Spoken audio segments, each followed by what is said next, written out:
Welcome to another episode of the Two for One podcast. I'm your host, Dion, and alongside me, as they always are on a Monday night, joining me from where you aren't allowed to pump your own gas, it's the one and only Nate Taylor. Okay. Nate, besides your college intramural baseball career, where you were obviously an elite relief pitcher, how many times have you pumped gas in your entire life? Well, I mean, like I pumped gas a lot. That I lived there for like 2 years. Yeah, you're from, I I, thought you can't in New Jersey, right? Or am I just no, completely? you can't. But I went to college in New York for 2 years, so like I Oh, was okay, pumping fair my enough. own gas Okay, so you regularly. had I you had a little bit don't. of experience under the belt. Okay, I Yeah, got I, you. I got you. my All yeah, my very illustrious career with my entire one inning pitched. right. And joining me from just south of Lake Erie, it is Mr. Hempleaf himself, Josiah Cook. Josie, what are you going to do to turn the franchise around after a 2-5 start? Man, I don't want to talk about it. The locker room is in shambles. We're Oh, having player Hey, only team meetings. Team oh Nas man. Reed is open for business. Yeah, I've been trying. I've been sending some, but we're just depressed mainly. It's been snowing in Cleveland, so Oh man. Coach is on the hot seat? yeah, the whole front office is Oh, potentially, but wow. So, moving from fantasy basketball to real life basketball, today I want to introduce yet another new segment to the pod. You might be noticing a little bit of a trend here. It's called throwing shit at the wall and seeing what sticks. Just introducing a whole bunch of new segments today. We're going to be introducing something called Facts Over Feelings. We have a new series though that Dion's going to hopefully take us through without any more of my camera taking a dump in its pants. All right, so from the top, facts over feelings. Something that we're seeing on the court that just isn't exactly translating to the actual results. Nate, do you want to get us started here? Yeah, I mean, so this is basically the ultimate test between the Hooper's Hooper, the ball don't stops of the world, and then the actual analytical side of the people who look past just the eye test plus the game, because obviously most of the people in analytics and whatnot, the thinking basketballs, the more analytical side of things. But it's going to be something here that we think is either happening or not happening, one way or the other, positive or negative, but the stats tell the complete opposite story. So I'm going to get us started here with a little, nod to Mitch, I guess, because Mitch is obviously our resident Raptors fan here on the pod, but they have not been quite as good as of late, as you guys probably know.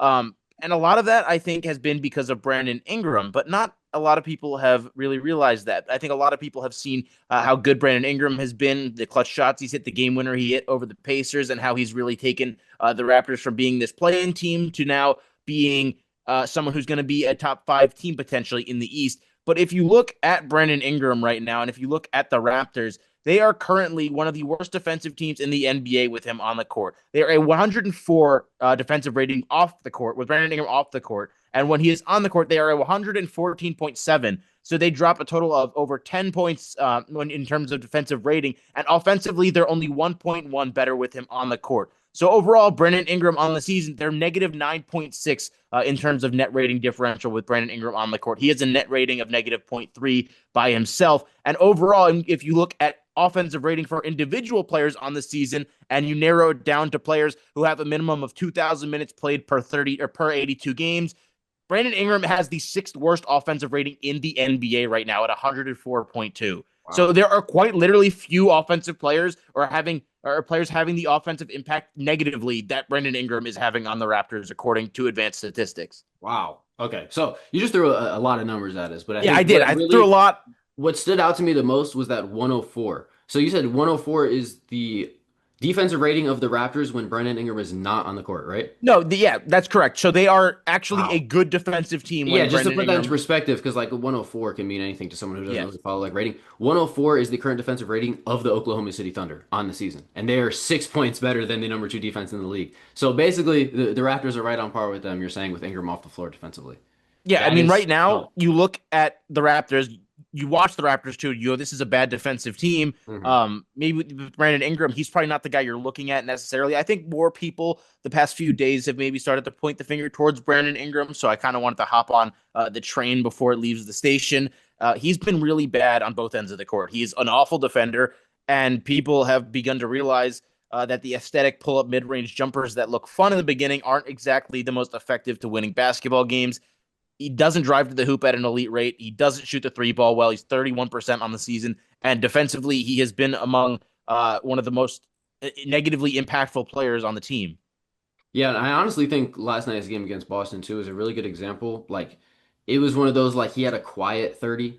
like he was 11 for 20 on the night, dropped 30 points, but you didn't really feel his impact in the game in the way that you would think for someone who went out and dropped 30. So, yeah, it definitely feels like kind of like empty calories offense, and obviously he's never really been there much as a defensive player. So I guess it does make sense, but yeah, I do feel like the perception around him because he's had, like you said, some of those clutch shots early in the season. I feel like it's definitely been the perception of, because the Raptors are kind of on the up and up in general right now. A little bit of a skid, obviously, but yeah, I definitely think that's a good one there because Like, if you're talking about the Raptors in general, of all the guys that actually play in the net rating swing that it takes when they're on and off the court, Brandon Ingram is among the worst. The only ones worse than him are AJ Lawson, Chucky Hepburn, and Garrett Temple, who do not play, and Colin Murray Boyles, who is a rookie. I just discovered the name Chucky Hepburn yesterday when I was Yeah, looking. he checked in the other night against the Knicks, and I was like, I don't know who that is. I'll fully like, I didn't know who that was. Yeah, it's rare. I mean, it is early in the season, but it's pretty rare that I just have no idea who an NBA player is. It's at least like, oh, I've heard that name in No, past. yeah, that was one of those that's like that sounds like a cartoon Who? character. Yeah, like who? No offense to him. I'm sure that he's way better at doing what he does than probably we are. So shout out to Chucky Hepburn. I just didn't Yeah, know who he was. yeah, Hey, Josie, you got Nate, any Chucky Hepburn stock? zero Hepburn stock. Not even a rookie card right now. But I Um, think well, hold on, Nate. I was wondering where Pirtle was on that list of Raptors because I'm like Brandon Ingram. I think he plays a lot of minutes with Pirtle. He's also been horrible on defense, in my opinion. yeah.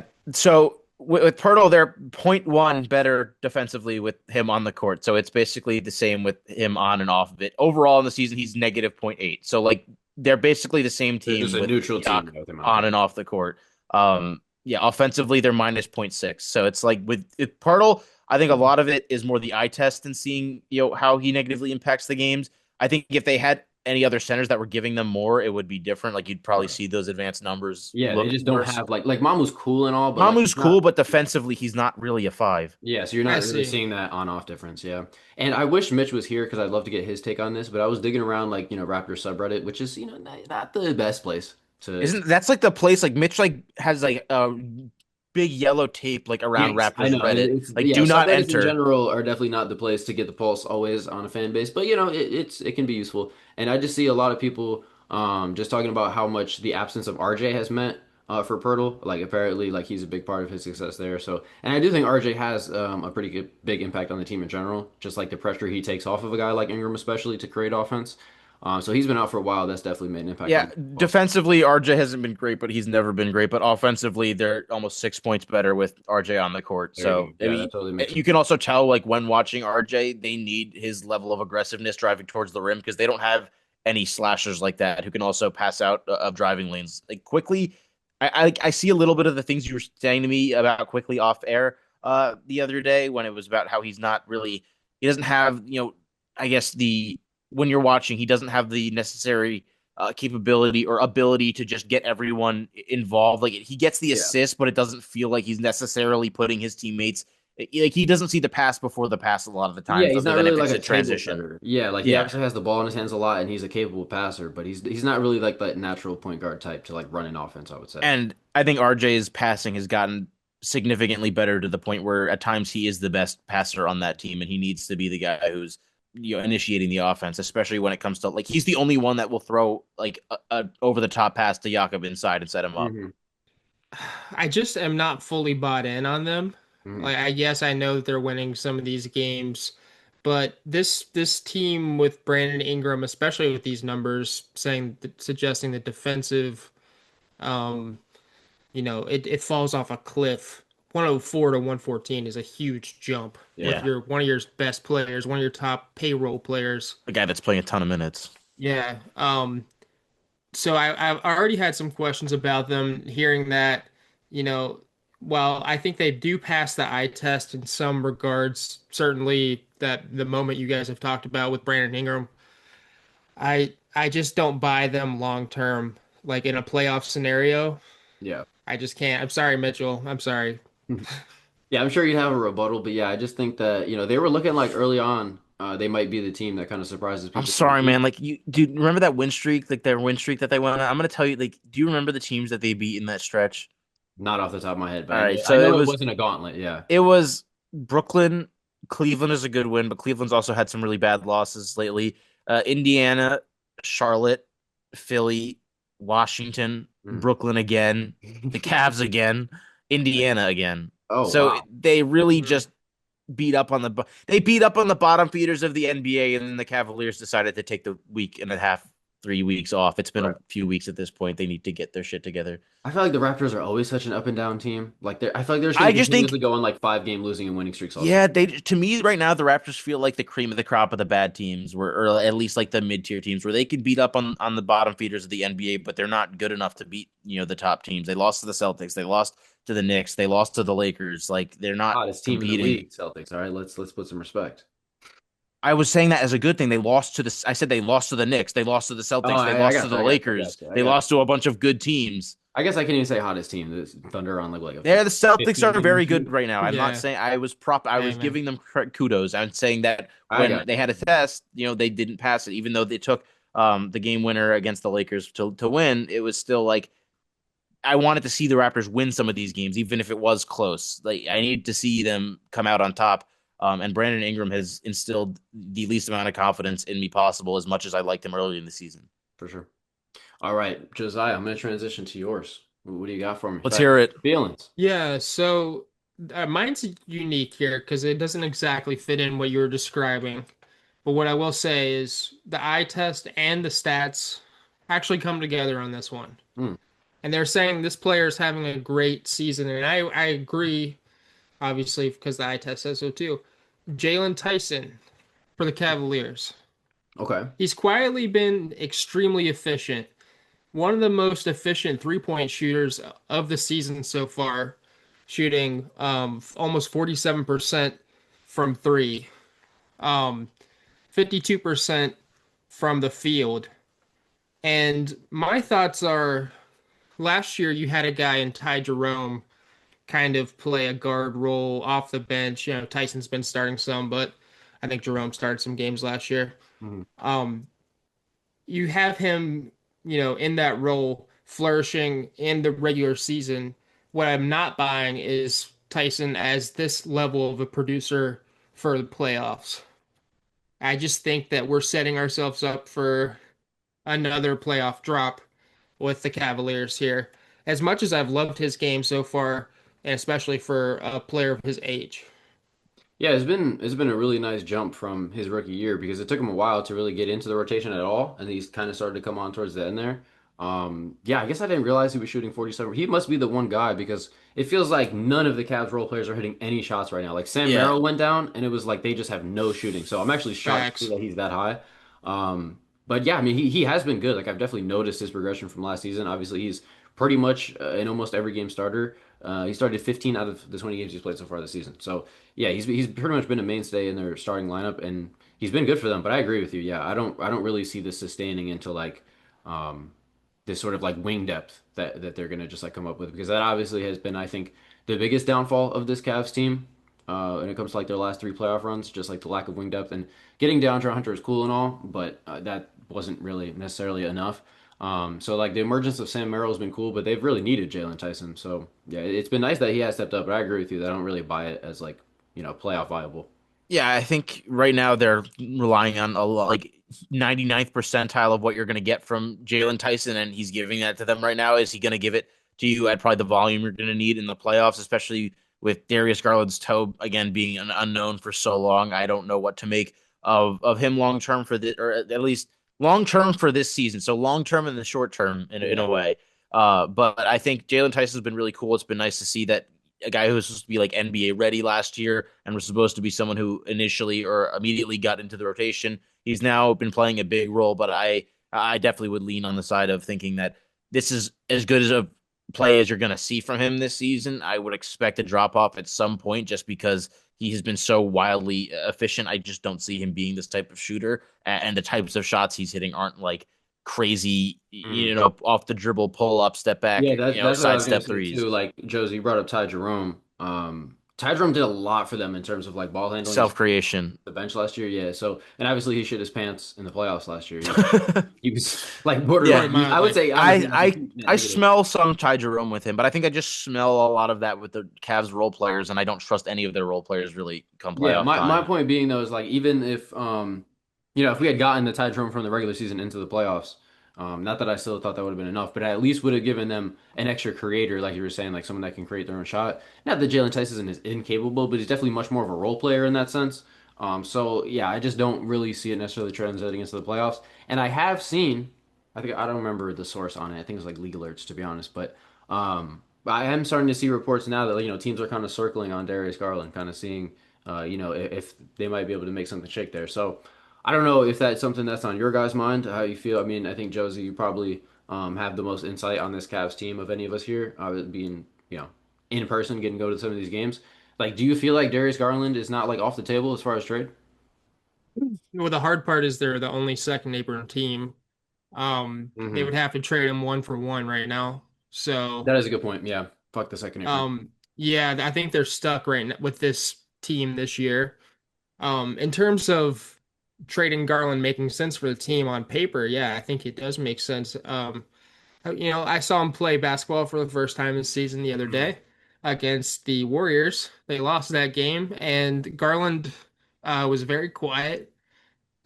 He still doesn't look like he's getting on to off to a good start in any game he's really played. Hmm. And it's kind of messing up the rhythm of the whole team because he's been that guy.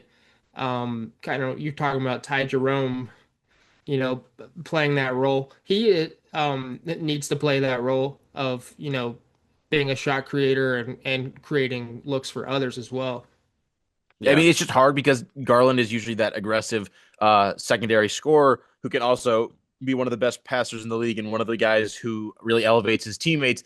The dude's shooting 35, 32 like splits right now this season. So that's not helping anyone. He's not a threat to score. His burst isn't there. Like he's clearly not comfortable 100% with his toe. He's talked about it and not being like it's not going to be 100% this season and they know Yeah. that. The Cavs know that. Yeah. I don't think they should trade him necessarily now because I think his value probably isn't really where it should be at. But I also have been very adamant about this for years. I think that you guys know I'm not a fan of this Cavs core and I am not a believer in this Cavs core. So blowing it up is cool. Or not blowing it up, but I'm still looking at trading Jarrett Allen before I do anything just because I don't think the double bigs works more so than the two small guards but I don't like any of it. But I'm not also going to be the first person to say just trade Darius Garland now because his value is low. And when he does get back healthy, hopefully next year, he's still probably the second most important player on this team at some nights. I still think it has to be Mobley if this team's ever going to be serious. But yeah, no, Oh, he's I yes, I agree. But there are some nights still when yeah. Garland has been healthy that he is like last year when he was before the toe stuff, he was really good. Yeah, no, I agree. Yeah. And Jared Allen, yeah, I don't really feel like Jared Allen has had quite the same impact this season. But the problem is they have no depth behind it. Like having Larry Nance Jr. on the roster is cool. I like Larry Nance Jr., but like that can't be your front court depth. So I, Well, they have Thomas Bryant. Naquan Tomlin. There you go. He so as I started was the other night. saying, no, no, I actually like Naquan Tomlin. It's been pretty cool just Naquan to watch Tomlin him didn't play. play high school That's what I'm basketball. Is saying. so Is like I crazy. always love hearing stories like that. But yeah, no, I mean they just it's tough. They're kind of like they don't really have depth. So like you move any piece and it's like you kind of just need that one for one That's swap. the thing is they're going to end up having to rely on Jalen Tyson so much Yeah. that it's going to, it's really hard for a second year player to then have all the responsibilities of, he might also be that guy who gets staggered with the second unit in the playoffs. So it's like, Right. I know Well, that's a long way down the road, but I definitely could see the concern there if the Cavs don't make any change, which is really hard for them to do with their salary cap situation. for sure. And perfect job of bringing it full circle, Nate. Bringing it back to Jalen Tyson. So for mine, I have two for you guys. And they're both kind of structured in a similar way. I'll let you guys pick which one I go with first. So we can either go with I can't believe Team X is so bad, or I can't believe player Y is so good. Which one do you guys want to I pick? want to know why player Y is so good. I want to know as well. I'd love to know. I can't figure it out. Um, Die. but yeah, yeah, okay, we'll go with the player one first. Indubitably. Indubitably. So yes, Quoting Kawhi Leonard from his HEB commercials with dude, I Texas quote Food that. Supply Company. I've been saying that for years, and no one ever seems to know what I'm quoting. Really? Ever. Dude, I used to watch like compilations of Those the commercials, Spurs commercials because I thought they were so funny and I loved Manu so much. I used to say Shout all out the time, Manu like, Ginobili. I used to drop indubitably, like all the time, and people would just look at me I so weird. I have that in my vocabulary. Like that's something like It's that's kind of just a like word I faded out use. of mine because people would just give me weird looks. So I was like, all right, well, let me just stop saying that. I But like using it's like such a fun word to unorthodox say. words. It's such a fun word to say. Like Indubitably. The way he whimsical. says it in the commercial too. But anyway, let's transition. Speaking of like whimsical is another word though. That's like That that. is a good one. Like I saw something. It said send this to a whimsical to the most whimsical man you know, and I sent it to Mitch because I feel like for whatever reason I thought of someone that's Yeah. Yeah, whimsical. I Yeah, feel like Mitch is a man full of whimsy, I would say. Mitch Yeah. is a whimsical man. Yeah. Yeah, for sure, for sure. But transitioning back, yeah. So Anyways, the player that I can't believe is this good has to be Tyrese Maxey. He's someone that I've never been all the way bought in on, but he's just been so good this season that I just don't know what to do with it. Because I don't genuinely believe in him as like a championship level #1 scorer, like lead a team to the finals type of guy. But that's like the degree to which he's playing. Like he's leading the league in scoring, I'm pretty sure still, if not, top three or whatever. And he's doing it efficiently. Like I know he's playing 49 minutes a game, but he's just been so good as a scorer that I don't know what to do with it anymore. I still haven't bought in on it, but it's getting to a point where like I just don't know what to do with it. I actually kind of feel the same way. I feel like I've been ignoring it and trying to pretend it's not happening because Mm. I don't believe that he's as good as the stats say. But he's also when I watch him, like he is that good at times. It's just he is definitely being overworked. Like he plays a ridiculous amount of minutes, and I guess it's not as much that I don't believe he's on that level. It's more so that the style in which he plays just feels weird because he's not like he doesn't have any specific like signature way of playing. He can blow by you and get to the basket. He shoots a ton of threes now, and he does it on a really good at a really good rate. He is a pretty good passer, but he's not one of those guys who I'd say is in like the Trey Young, LeBron, Luca type tier, James Harden, where they're actively like elevating their teammates' play, but he's good enough that he can get his teammates involved.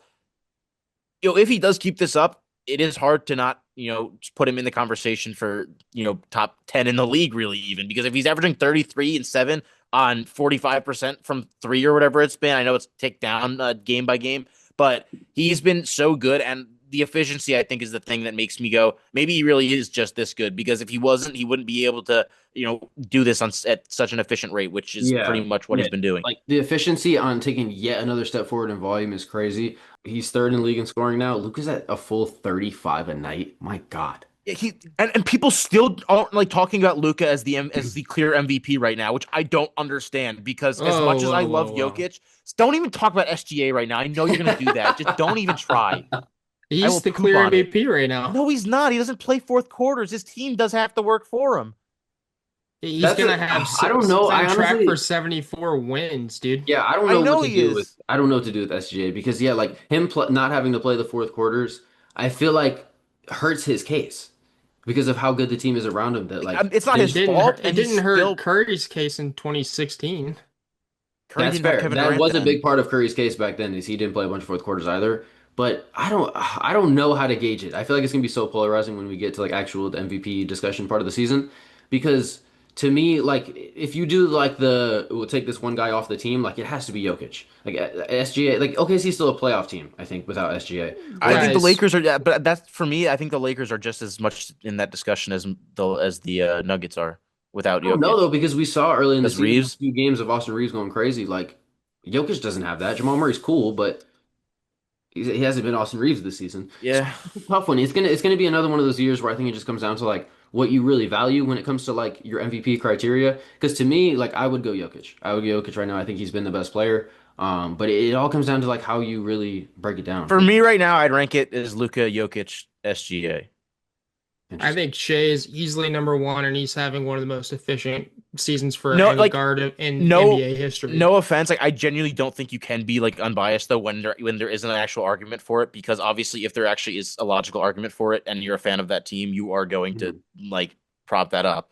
Yeah. If Tatum or Brunson ever got legitimately into Yeah, like like if MVP discussions, we Brunson would. Yeah, was we wouldn't. if Brunson was, so I guess I'm not going to completely talk you off of it, and you do have a legitimate case for it.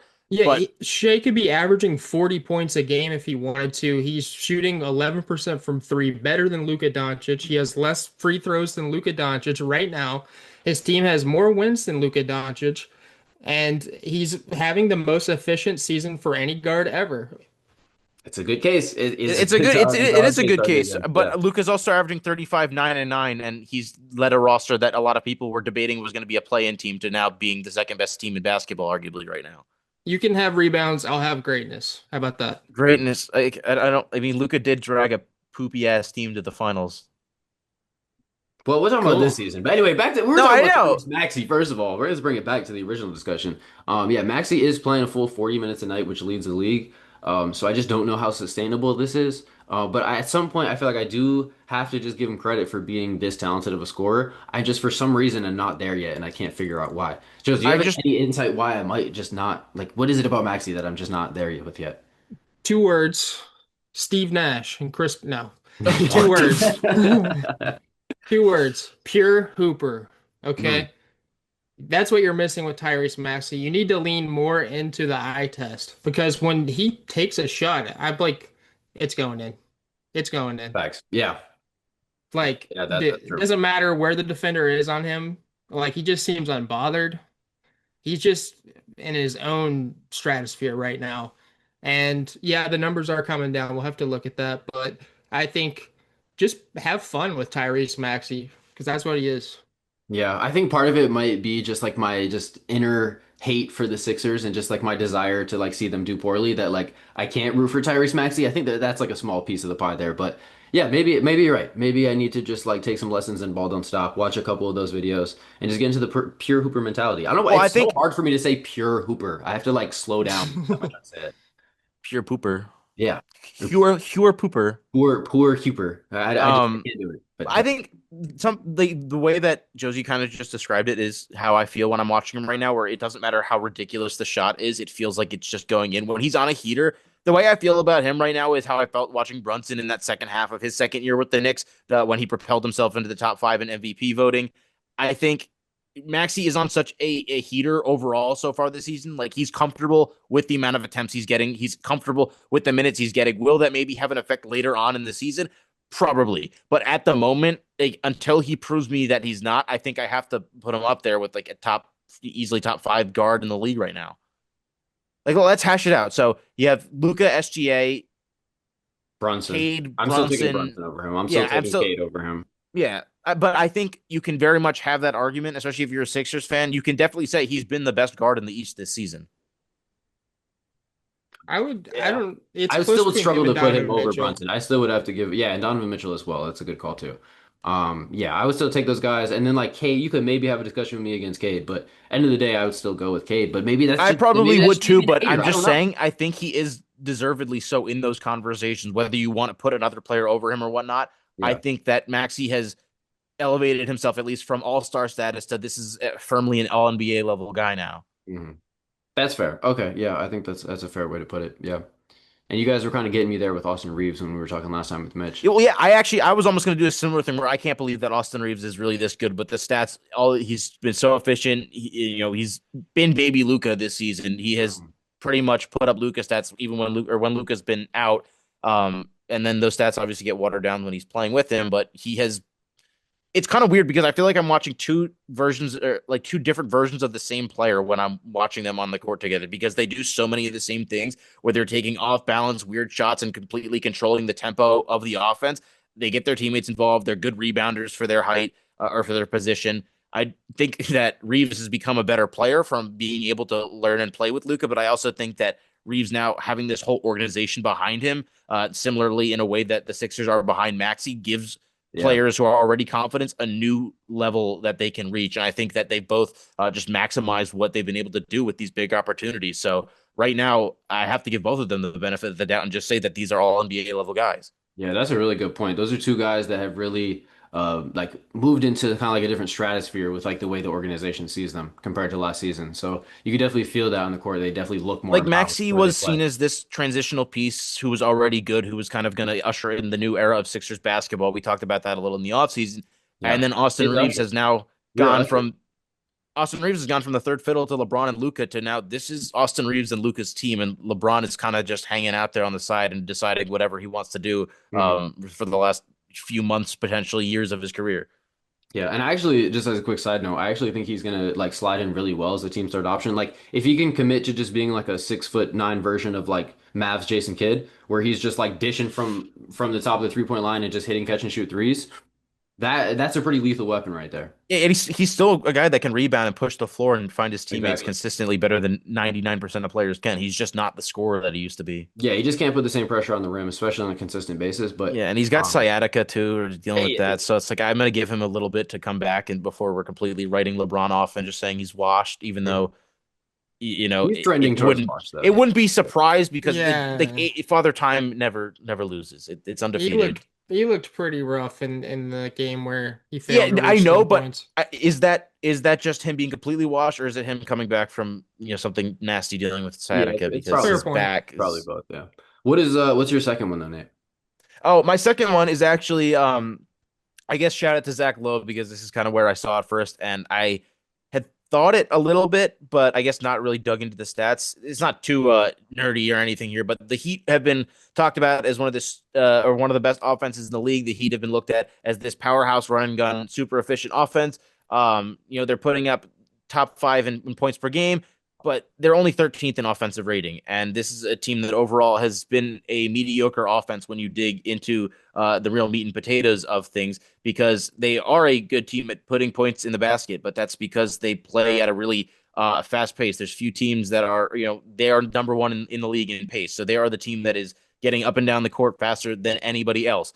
And then when you look at the 3 pointers, like they shoot a good percent from 3 point range. They're six in 3 pointers, but they're 19th in 3 pointers made. Like this is a team that is a good offense, but they're not the elite, um, high scoring offense that you might be led to believe. Because when I watch them and I'm seeing them score 125 points a game, I'm like, wow, like this is a really good offense. But the little things that you don't see and how efficient or whatnot they are in terms of offensive rating, true shooting percentage with the amount of threes they make, they're a good offense, but it's not great enough that this is going to carry them to some major playoff success or something they can build their identity on, because they simply haven't been good enough according to real numbers. Mhm. Yeah, the pace is definitely what's kind of keeping them afloat. Bottom 10 in 3-point rate, like they're just not really getting up those shots. It kind of is like Yeah, a lot of they just like shoot them transition well, getting to the but they basket. don't take a lot of them. Right. There's a ton of ISO. You're not getting, you're not setting screens to get guys to come off curls, or they don't run plays for shooters. They get them open off of isolate, passing out of isolation or running in transition. hmm Yeah, I do think there is something to be said about, because a lot of people complain about the NBA of like, oh, everyone plays the same, whatever, which I think is like completely misled. But like there's a reason why we don't really see teams lean on like ISO, especially when you're not like led by peak James Harden. Like Why do you, there's a reason why like it doesn't necessarily work. So I think we're starting to see the effects of that. Like it was really cool to see this whole new style of Miami Heat basketball and have it be successful, but I think we're starting to see the ramifications of like leaning on an offense that doesn't really create a lot of advantages through pick and roll. Well, that's why when you looked at those Tibbs Knicks teams, they were some of the highest offensive rating teams, especially the one year. They were top 3 to 5, I believe, and it was basically all because of offensive rebounding. They were bottom 10 in field goal percentage, bottom 10 in 3 point percentage, but they got a shit ton of offensive rebounds, and that inflated what the offensive rating was. So there's definitely certain things that make offenses look better in terms of offensive rating or whatnot. But I think in terms of the Heat, they really just aren't that great at scoring. They just are really good at pushing the pace. Mhm. When you look at teams that rely heavily on ISO, that was one of the issues for those Knicks teams in the playoffs. Was they really struggled when teams were doubling and tripling their best players, because when you rely so much on Norm Powell ISOs, or even Davion Mitchell gets a lot of assists out of isolation. So I think it's really hard when you're not playing team basketball at the end of the day. But it doesn't feel like they're necessarily not playing team basketball. I don't like Josie. Do you feel like it's ISO heavy, or does it kind of just go by as you're watching it? I would say it's transition heavy more than anything.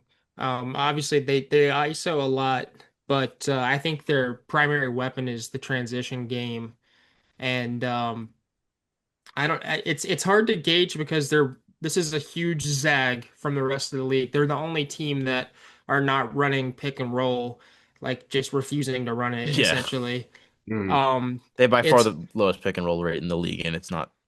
Yeah, Not which has close. been in basketball for generations at this point. It will be in basketball 60 years from now. So it's quite a zag, but you have to ask yourself, Miami is playing the possession game here. What is their best option if they didn't take this approach?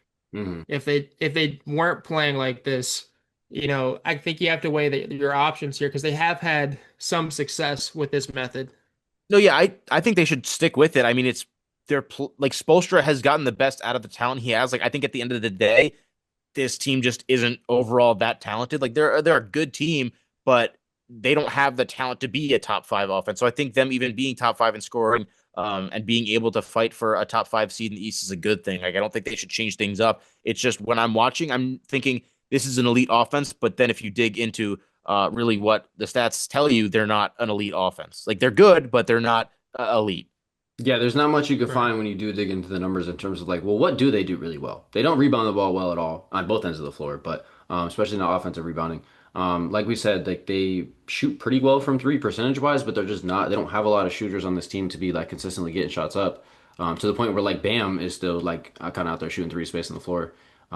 So yeah, it's just like Josie make a good point that like if not this, then what? Because I don't really know what this group can really lean on. Like maybe Tyler Hero can take another step forward from turning into an all-star last year, and they can lean into like his pick and roll game, See, his that like that's the creation. part But I just where don't know where else they go. That's a good point. I'm just gonna leave it to Eric Spoelstra in that regard because Yeah, he's yeah. proved to Luckily, be they a got someone pretty qualified to yeah, figure it he's a out. pretty Honestly, good coach. yeah, So I think they have done what they've needed to do to win a decent amount of games. I don't think if you told people at this point in the season that they were fighting for a top five spot in the East, I don't think people would be too mad with you.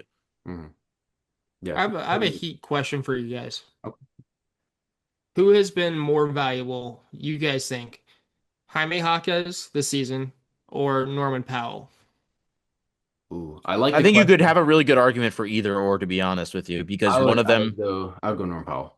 I would say Norm, Yeah, I think. especially Hami's been struggling a little bit lately. I think Jaime has been like a very nice, like additive, sort of like connective tissue type of player. But Norm, in the absence of Tyler Hero in the first, 90% of the season, like he's been sort of like their engine offensively. Like he's kind of been like the guy they leaned on. I think without him, like the offense just absolutely craters. Like everything I think gets slightly worse with the absence of Jaime Jaquez. Like I think he contributes to so many different buckets, but Norman Powell just gets buckets, to put it very simply. So I think Norman Powell has Yeah. been more important for them. Now going forward with Tyler Hero coming back, I think it'll be interesting to see how that kind of plays out. I But actually I think you'd have to go Powell early on.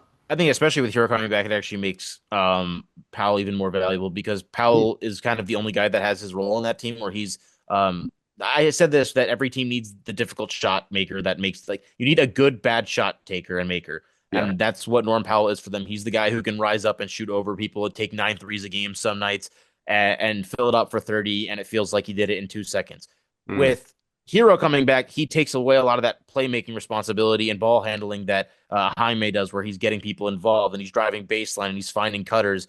That is a lot going to go, or a lot more of that is going to be in the hands of Tyler Hero. Not to say that Jaime is not going to be important, especially for the bench unit. You can make the case right now that he's in the six man of the year race, but I think Norm's role is still very much going to be there, even with Tyler being the scorer that he is.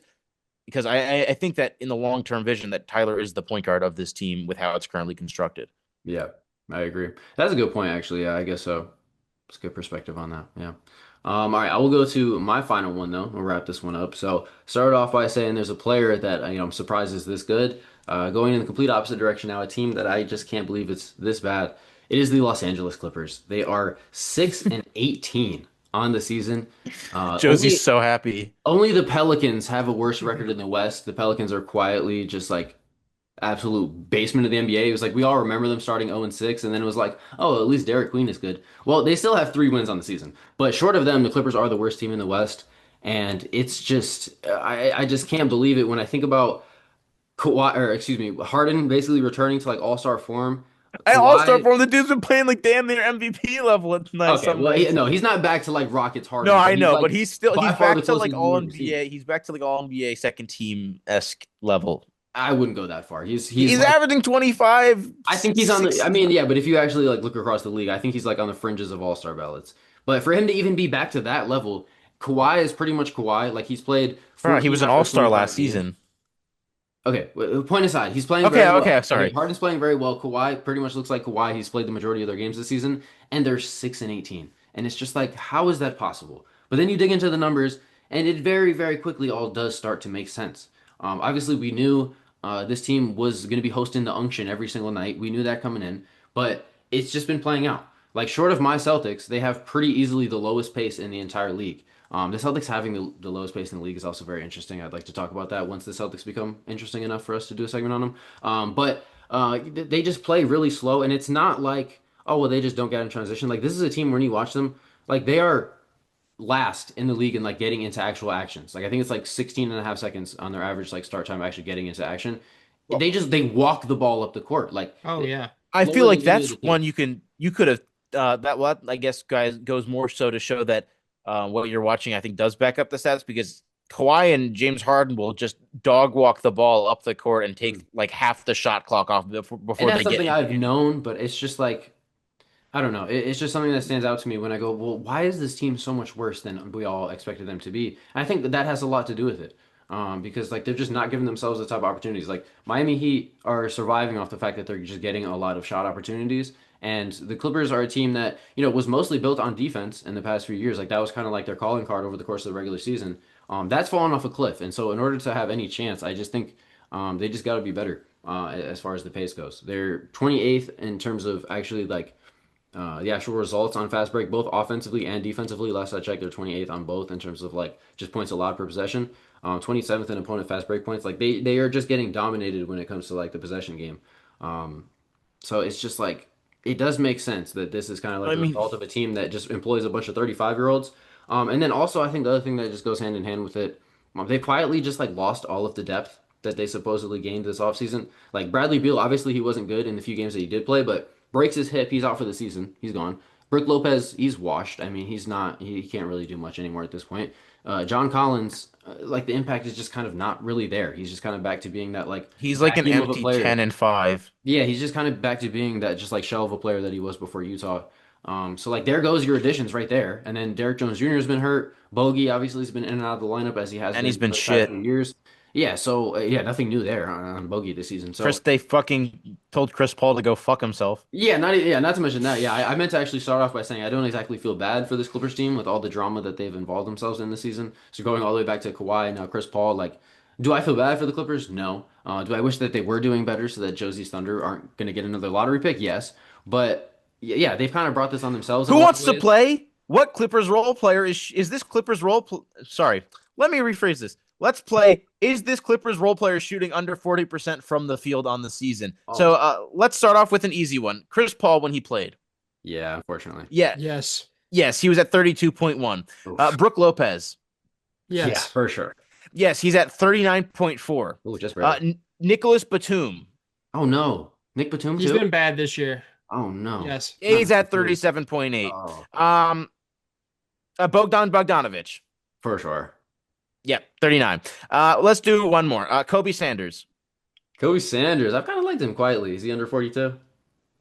No, he's at 41.4. Ah, okay, there we go. All right, yeah, he's open. He's Um, open for this Clippers team. And Bradley Beal was also under 40% when he That is played not too. So shocking either. that's Yeah, so they're all awful. They all suck and want to go home, except for Chris that's Paul, who didn't want to go home, and they told him to go home. yeah, that's the thing about this Clippers team too, is that the vibes are just awful too. Like it just doesn't Is like that just, not? like, next time you tune into the Clippers, just like watch like dead ball or just like timeout, whatever. Just watch the body language. Like watch the bench, watch the way that people react with each other. Like it's just not good Well, over there. that's what I'm saying. Is it not insane that the one guy who actually wanted to be there and actively wanted the team to get better, they were like, one of you has to go home. You, Chris, you're Yeah. going home. Pack your God, bags, buddy. It's 3 o'clock in the morning on a whatever afternoon or yeah, God morning. forbid, I the don't first even know. ballot It was Hall of Famer. ridiculous. God forbid Seeing the the first Chris ballot Hall. Paul Instagram story at 3 in the morning saying they just told me I'm going home is one of the most ridiculous things I've ever like seen haven't Yeah, have to happen you're to. in the middle of a road trip. You're in And Atlanta. he's your greatest player in franchise history. It's just insane. All for all, God forbid the first ballot Hall of Famer wants to hold people accountable and like develop a winning culture. But hey, So some old heads gonna some Buffalo Braves Buffalo was that what they were called? The yeah, Boston the Braves? Buffalo Yeah, the Braves, Buffalo yeah. Braves. Yeah, some one of those fans are gonna come after me and the be honest, Bob McAdoo, he was a beast. He did win MVP. Shout out I to know Bob. he did. No, he did, but Um, But I'd yeah, still this, give yeah, Chris Paul the nod. but yeah, I mean, I get like people have made the point that like Chris Paul has always been kind of like the teacher in the room or whatever, and like when you're in a room with Ty Lue, Kawhi Leonard, James Harden, like they don't want to hear that shit. Like Yeah. also like he's also just not playing as well. So like for him to get on people's ass about like oh you missed a rotation or whatever, it's like yeah, well you They probably were missing probably some like, bro, rotations. look at your You're fucking missing some rotations splits. too. Like I've seen him kind of not been so great this season too. So I guess it kind of makes sense that it wasn't going to work out. But I just think at the end of the day like the Clippers knew what they were doing. And I knew they weren't like jumping out of their seat to go sign him. It took until like, halfway through the summer for him to come through. But like, you knew what you were signing up for by bringing Chris And Paul some on. other team 100% would have signed him if the Clippers didn't. Yeah, I still think there's, if he wants to, I still think there's a role for him somewhere. I think he's a Rocket if he You know wants. what? Dude, if he wants to come try out and see how he does on the Knicks bench for a few games while Deuce McBride's figuring out if his ankle's busted or not, um, go for it, Chris. I actually Come think the to two You're landing giving spots for Chris, him. Go ahead, Josie. sorry, you're trying to give Chris Paul a 10-day on the Knicks. Is that right? no, not a 10-day. You can get guaranteed spot. Then you just cut Pacome Daddy. Yeah, no, I'm just kidding. But I think Rockets are OKC is where he I got should it. end Oh, up. okay, see. I OKC did not should just think. cut Usman Jang Yeah, well, now. yeah, they gotta No, cut. hell Yeah. no. He He's stinks. been good this year. Yeah, so I think there's like two main destinations for Chris Paul if he does still want to play. I think it's Houston if he wants to actually like make one last shot at a ring or whatever. But I actually think the Hornets would make a lot of sense. Obviously, Okay, returning back to Dion. North Carolina. Hold on, returning back to North Carolina where he's got obviously a lot of roots. I just think it would make sense. They could obviously use his veteran presence. They have a ton of guards. So like on the one hand, he wouldn't have to necessarily be on the court contributing, but he would still have such a massive impact to that roster. He's done it. I mean, obviously, it was kind of like what he did in OKC, but he was obviously still like a big part of the rotation. But I think he can do a similar thing if that's what he's willing to do. Because, Yeah. like I said before, like he's always been like that teacher in the room. That's kind of where he feels the most comfortable. That was never going to be Last his year role on the with the Clippers. Spurs. Dude, Exactly. Yeah. he's gonna turn Lamelo into SGA because remember Oh on no, Lamelo is maybe even like a lost cause. But I'm thinking about all the other young guys they got in that no, locker he's gonna turn Lamelo serious and he's gonna erase all. He's gonna get laser removal on all his tattoos and he's gonna shave his shave his It's like what I think people think would happen if he like went to Miami or something, but like it's head. LaMelo is who he is. That's whatever. That I'm not even worried about LaMelo in this case. I just think you talk about Nicole. Imagine though, like imagine he just turns Lamelo into like this, like a monk basketball player, and he That just like would be starts something. hooping and he's 50, 40, 90, and he's taking like only 5 threes a game. He's averaging like 16 and a half points. Yeah, he's averaging like 12 assists. Like, yeah, okay. One Oh, can dream. Okay, one alternate can dream. reality. Lamelo Ball is mentored by Chris Paul and becomes a monk, and then has a basketball awakening. That's like His mentored by ego Wemby. dies. Yeah. You would need Wemby to mentor him to become a monk. But I anyway, mean, hey, yeah, look, Wemby SGA. Why not Lamelo Ball?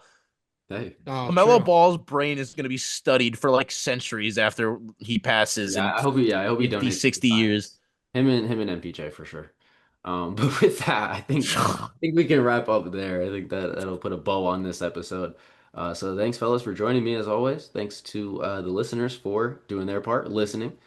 Make sure to subscribe to the pod. Make sure to check us out on all socials at 2for1hoops. Anything else before we get out of here, fellas?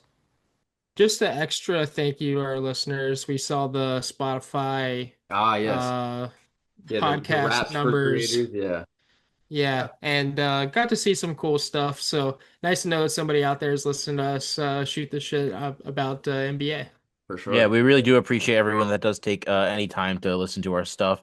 We'll have another sappy little thank you probably in the next few weeks when New Year's and Christmas that I definitely celebrate come around.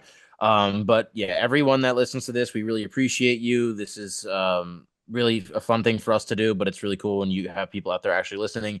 We have a few listeners, actually. I know two who really listen to our stuff all the time and consistently, Matt Man and Manny. So shout out to those two because Shout those out. two are always very active on our all of our accounts, our YouTube, our Instagram, and everything. And uh, if more people join them, and if we have more people, then that's great because we love all of you. Yeah. And hopefully you like listening to our dumbasses talk about basketball sometimes. Yeah, I'd love to give more people shout outs like that. Shout out Matt Man, shout out Manny. Those are OGs for sure. But Yeah, yeah, with so that, that'll just check out everything in our socials. I'm gonna make Dion stop talking, and then I'm gonna put a gag over his mouth after this episode is over. But yeah, that'll do it. Just check out all of our stuff below if you want to. And yeah, stay tuned for more episodes. We'll have another one this weekend.